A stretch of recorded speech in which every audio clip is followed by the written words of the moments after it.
দেখো, আজকে প্রায় সময়ই আমরা ভুল করি কি না পজিটিভ প্রোনাউন সম্পর্কে।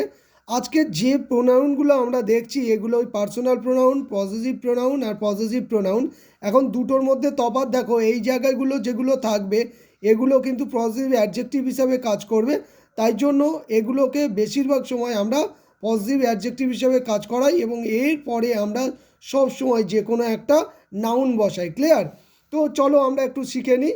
এখানে দেখবো, এখানে তাহলে তোমরা মনে রাখবে এটা পার্সোনাল প্রোনাউন, এটা পজিটিভ প্রোনাউন মানে অ্যাডজেক্টিভের মতো কাজ করবে, আর পজিটিভ প্রোনাউন এগুলো পজিটিভের মতো কাজ করবে মানে অবজেক্ট হিসেবে বসে সবসময় সেন্টেন্সের শেষের দিকে।